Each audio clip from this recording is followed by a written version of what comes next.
Hey everyone, this is Carla R. Jenkins, and welcome to an all new episode of Projectized. And in this episode, I'm going to talk about my ITIL3 certification path. So I know that ITIL3 will be getting phased out this June 2020 for ITIL4, which I'm also certified in. But the reason why I wanted to talk about this certification path is because it deals with workforce development. And I did on YouTube, there's an Adventures in Workforce Development playlist where I talk about my experience with workforce development if you do decide to get federal money to retrain and upskill and reskill yourself.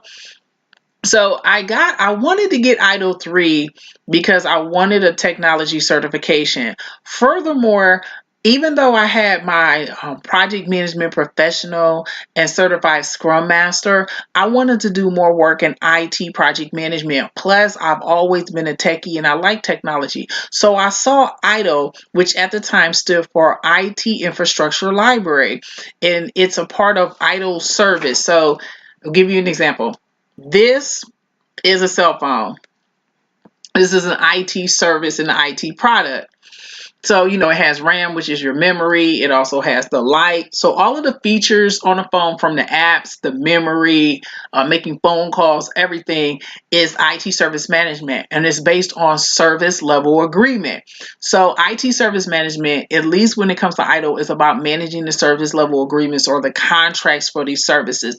The same as say if you have cable, that's the same thing. It's a form of service. So that's what ITIL does. It's the most prominent IT service management certification.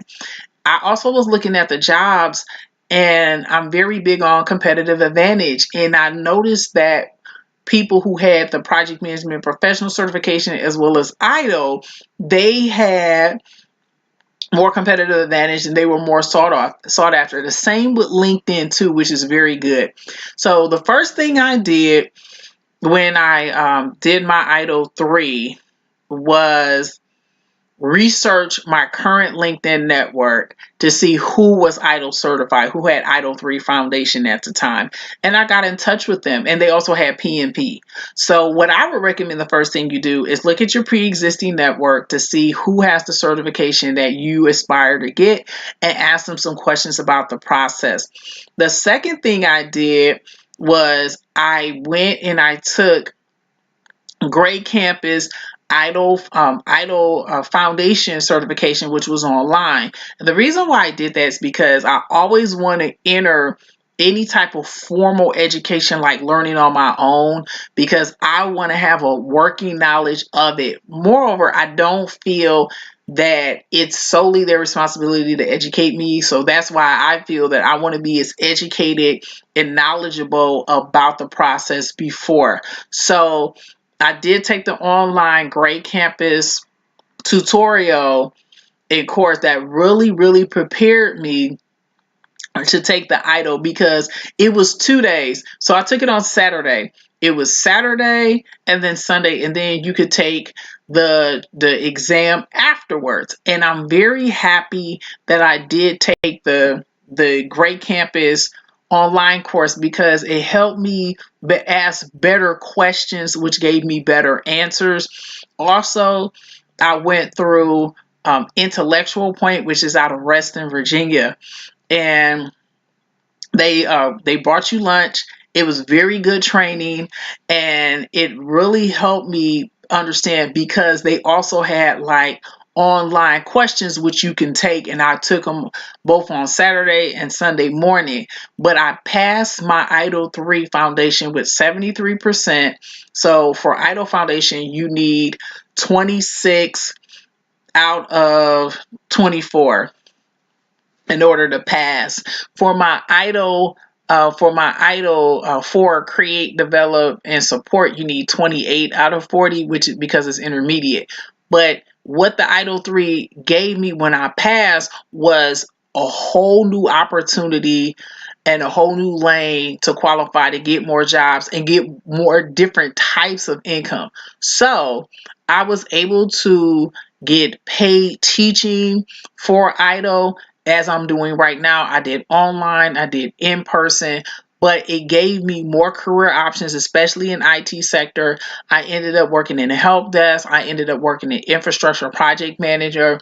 And that was all because I went through the DC Office of Employment Services, which is workforce development, to get my ITIL3 certification.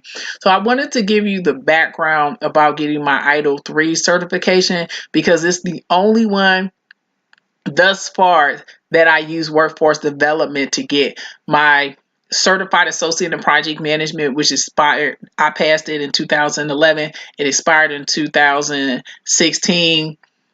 I self-financed that. My project management professional certification, I self-financed all of the education and everything. My certified scrum master, I'm gonna give you a story on that.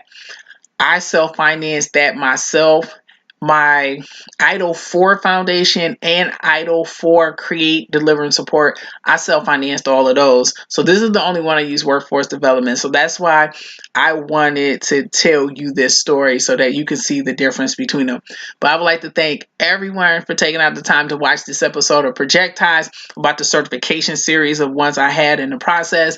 And I always shout out people who are live. So this time I'm going to shout out people on Instagram Live. I would like to thank AW Boat 9 for catching me live. Remember, this is a special time. It was 6 o'clock, but Projectized is usually Mondays through Fridays, 5:30 p.m. Eastern Standard Time on Periscope, Instagram Live, and YouTube Live. Everyone have a great week.